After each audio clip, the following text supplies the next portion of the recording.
What is cholesterol? There are two types of cholesterol, LDL and HDL. LDL, which stands for low-density lipoproteins, are considered bad transport cholesterol through the body, which can build up as plaque along the artery walls and make it hard and narrow. On the other hand, HDL, high-density lipoproteins, pick up the cholesterol throughout the body and bring it to the liver. This is considered the good type.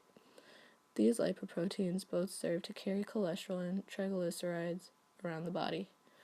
The only difference between them are where the cholesterol is deposited.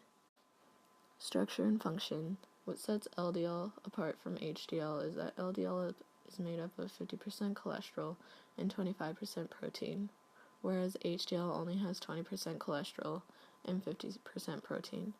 Since protein is denser than fats and cholesterols, the HDL particles are more dense than the LDL particles. Looking deeper into the makeup of an LDL particle, it is made up of B100 proteins, which is a protein that can lead to heart diseases like atherosclerosis. B100 protein is responsible for the moving of cholesterols from the liver to the tissues around the body. HDL has a completely different structure, for it is made up of A1 and A2 proteins, with all function to move cholesterol from tissue to the liver. By carrying the cholesterol away, it protects the heart from developing any plaque and prevents heart diseases. Monitoring levels. Doctors highly suggest people to monitor the concentration levels of their LDL and HDL because it can show if one is at risk of heart diseases. HDL levels should be at least 40 milligrams per deciliter, but it is ideal to keep it above 60 milligrams per deciliter. Failure to maintain the HDL levels can result in many health problems like chronic liver diseases. LDL levels should be kept lower than 130 milligrams per deciliters at the max, but it is suggested to keep it under 100. The higher your LDL levels are, the more likely you are to develop a chronic disease in your heart or kidneys. The concentration levels are so important because high LDL levels mean plaque is building up along the arteries more and more, which can cause a serious complication. HDL levels should be kept high, for it lowers the chance of getting a heart disease. Women with HDL levels under 50 milligrams per deciliter and men with HDL levels under 40 milligrams per deciliter should change their lifestyles immediately, for it is dangerous to have HDL levels that low. Simply, the higher the HDL levels are, the better it is, and the lower you are at risk for developing a chronic heart disease.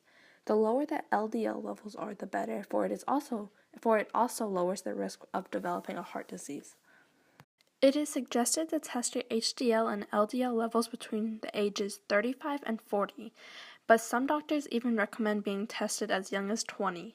You may want to consider testing your levels if you have a history of heart diseases, high blood pressure, strokes, diabetes, or your family has a history of heart diseases, for abnormal concentration levels can be passed through genetics.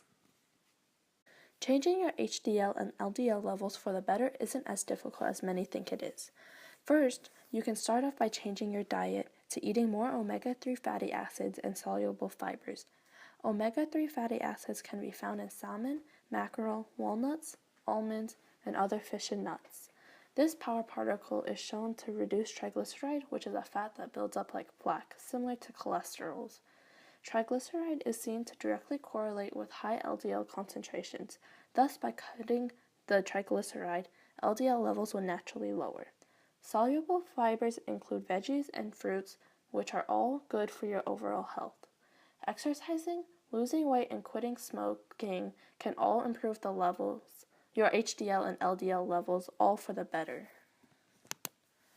Different types of fats. While some fats are good, like the unsaturated fats found in nuts and oils, many are very bad for your health.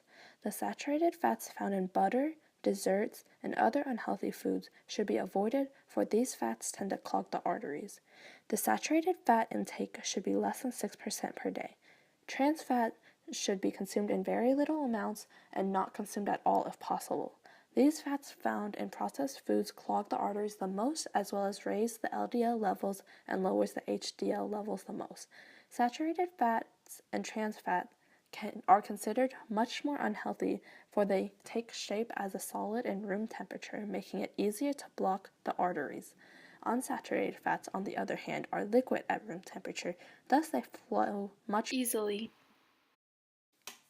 Well, now that you know everything about cholesterol, you can adjust your lifestyle for the better, paving a healthier and longer lifespan.